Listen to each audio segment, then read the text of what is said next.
How's it going, everyone? Coach Javi here. Welcome back to the Next Go Wins TV. Today we're doing a preview for the big match at the weekend, Arsenal hosting Manchester City this Sunday. Wanted to talk a little bit about where they're at in the league standings, their current team form, some injuries, predicted lineups and tactics, and then finally my predictions for how the game's going to play out and what the final score is going to be. If you guys have been watching the channel recently, you know I've been doing a lot of tactical analysis type videos. Check back in maybe a few hours after the match is over and you'll have a full tactical breakdown from myself on how it went down and how both of the teams played tactically. And don't forget to also subscribe and like this video as well, so I know that you guys are enjoying the content.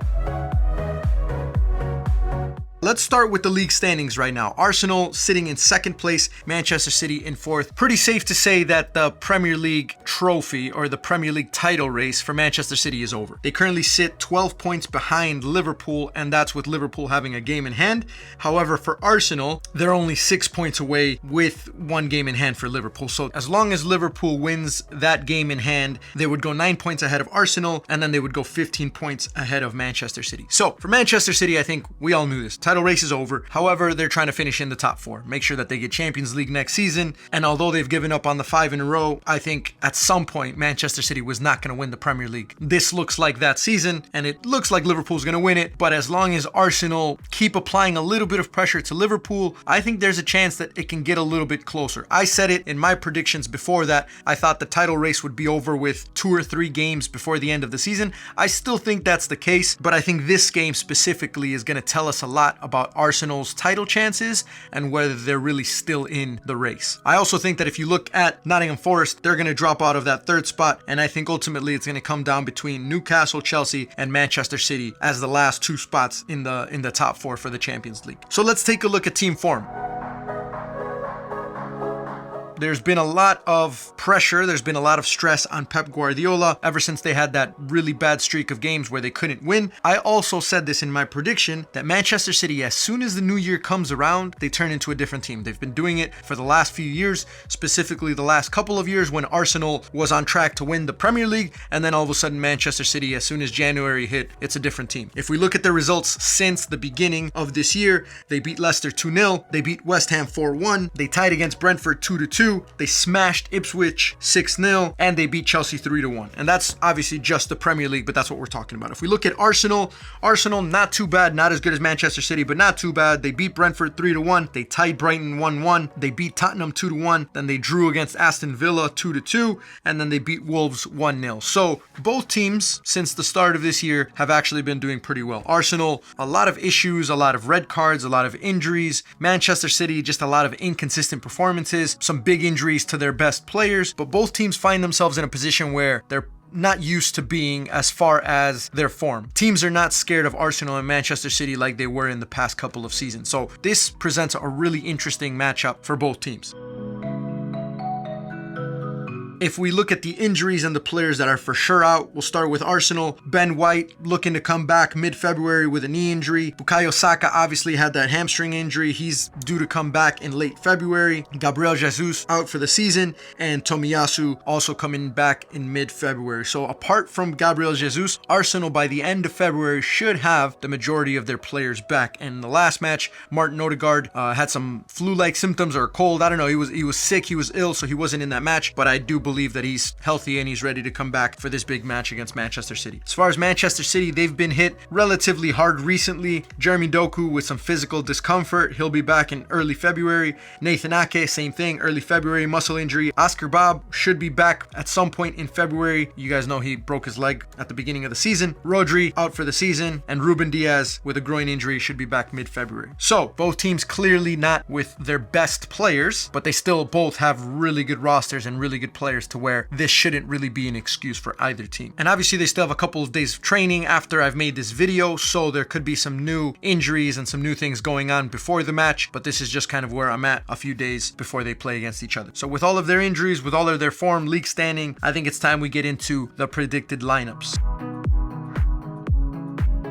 So for me, Arsenal going to play in that 4-3-3. One important thing to note for Arsenal is that Lewis Skelly did receive that straight red in their last match against Wolves. However, that red card was overturned after appeal, so he is back and available for this match straight away. I do think he's going to go with Lewis Skelly out on the left. He'll go with Gabriel and Saliba in the middle, and then Yuri and Timber on the right. Obviously, David Raya in goal. In the midfield, I think it's pretty safe to say that he'll go with Odegaard and Rice. I think that third midfielder is always up for discussion. I'm not sure where Mikel Merino is at, but I do think he likes to favor Thomas Partey, so I think Thomas Partey will play in that midfield as that 6. And then up top, I think Havertz has actually been a little bit better since a few matches ago in which he had a terrible performance. Can't really remember which match it was, but he had a terrible performance. Havertz is back. He's doing much better. He's scoring some goals. He's making some good runs. So I think he'll play in that number 9 position. And then because I think we're pretty low on wingers and options to play in those positions, Raheem Sterling has not had good performances for Arsenal in the last few matches, which he's gotten more playing time than before. So I think he'll keep it simple. He'll go with Trossard and Martinelli out wide. And unfortunately for Arsenal, Martinelli has been out of form for quite some time now. So that's a little bit disappointing because when he burst onto the scene, he was a really good, explosive, dangerous player. He's had some confidence issues recently, and I think Arteta's been backing him, trying to see if he can find that form again. So we'll see if he does this game, but he hasn't been very dangerous recently. As for Manchester City, I think Manchester City has a little bit more wiggle room as far as what they're going to do. What I think that they're going to do is they'll play in that 4-2-3-1. They'll play with Ederson in goal. I think they'll put Vardiol on the left, Nunez on the right, Akanji and Stones as the 2 center backs. I don't think he's going to want to risk Kusanov playing again, especially against a big team like Arsenal. So I think he'll play John Stones now that John Stones has been relatively healthy for the last couple of matches. Kovacic and Silva as the 2 6s, and I'll explain why they're going to be the 2 6s in a little bit. I think he'll play with a creative player like De Bruyne,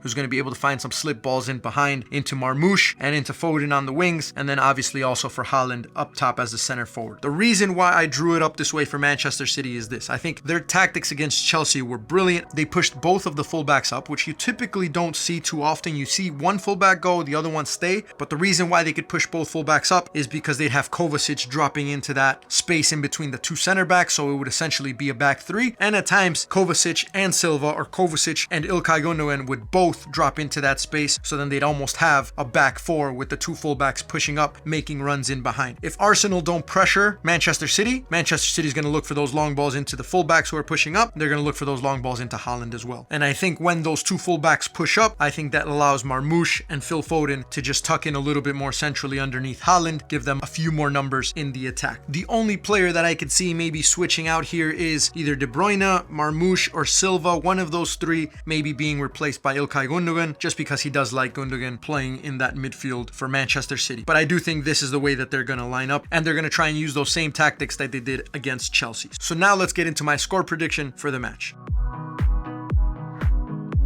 I think this match is going to end up 2-2. It's going to be a draw. It's going to be a relatively boring match as far as the tactics go. I think it's going to be 2 teams who are going to be very cautious. But like I said earlier, the way that Mikel Arteta approaches this match and what he wants to get out of it is going to say a lot about Arsenal and the title race. So I do think Arsenal are finding it very difficult to score right now. The goals are going to come off of a set piece, probably a corner kick. And I also think that if Arsenal do decide to press up a little bit higher, because Manchester City has looked shaky out of the back recently, I think Arsenal are really good at pressing and being able to recover the ball in dangerous positions. I wouldn't be surprised if Arsenal manages to steal the ball in Manchester City's defensive third as they try and build out and score a goal from there. I think Manchester City scores their goal off of a little bit more direct play. I think in the past, Gabriel and Saliba have done a really good job of man marking Erling Haaland, but I think if Arsenal do decide to press up a little bit higher, that matchup is going to be 1 versus 1 at some point, in which case Ederson or Kovacic dropping into that position between the center backs is going to just look forward and try and play those balls in underneath. Again, like I said, those fullbacks for Manchester City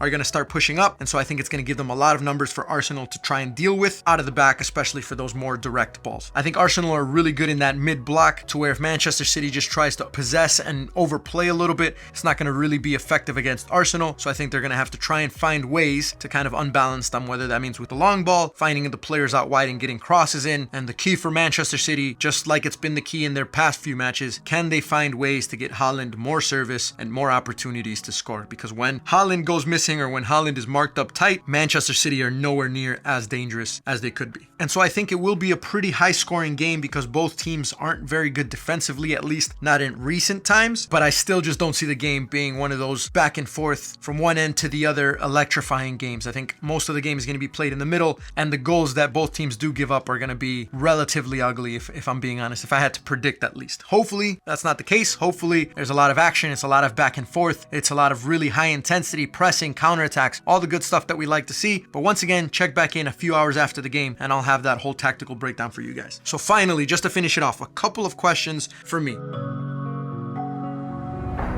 This is the big one. Does Arsenal go for it, or are they happy with a draw? We saw last season in Arsenal's title race, trying to catch up to City. They went to the Etihad Stadium and they were okay with getting a draw, hoping that Manchester City were going to drop points in some of their last few matches, and that wasn't the case, and ultimately Manchester City ended up winning the league. I think that match showed a lot of people that Arsenal were not serious about wanting to win the Premier League. They just didn't want to lose it on that day. Now they're playing at home. They're at the Emirates. If Arsenal go into this match trying to draw and trying not to lose, I think they can kiss the title goodbye. I think they'll be okay with just settling in the top four. I think if Arsenal wants to have any chance of trying to compete for the title this season, they're going to have to go all out. They're going to have to risk it. They're going to have to high press. And even if they're tied later on in the game, they're going to have to try and find ways to go and win it, even if that means the possibility of leaving themselves exposed at the back and then ultimately losing the game. I would be very disappointed with Arteta if he decides it's okay for them to leave that match with a draw, especially with how Liverpool have been playing recently. The other question I have, and I think this is the question that everyone has been asking, if City win, does that mean that the old City is back? If you look at the results, again, we just did this at the beginning of this video. If you look at the results since the beginning of the year, they're going on a pretty nice run. Besides the PSG match, Manchester City have won almost every single one of their last 8 games since the start of the new year. I think with Pep being the best manager in the world and him always being motivated, even after so long at Manchester City, I think he always tries to find ways to keep the team focused, to keep the energy and the possession fresh, and to try and turn things around when they're not going so well. And I think the perfect example of that was the halftime of the Chelsea match, in which he switched up the tactics in order to win, and also the tactical change that he made at halftime of the Bruges game, where they were down 1-0 and they came back and scored 3 goals. So I do believe that if Manchester City get a draw or they get a win, we can say that the old Manchester City is back. Might be a little bit too late for this year, but of course they'll be looking forward to next year and also making sure that they finish in the top 4 this year so that they can qualify for the Champions League. And now there's a little bit of less stress, there's a little bit of less pressure on Manchester City because they have qualified for the knockout stages of the Champions League after beating Club Bruges. So it's going to be a really fun game to watch. It's going to be very entertaining. I'm super excited. So let me know if you guys like these pre-match previews, kind of giving you my thoughts and my predictions on the match, because I'm going to continue to do these for the big matches at the weekend. And one more time, like I said, don't forget to check back in on the channel a few hours after the match is over. I'll have a full tactical breakdown with some footage and some nice little graphics on the screen so you guys can see exactly what I saw and what were the tactics of each team. Appreciate you guys watching this video,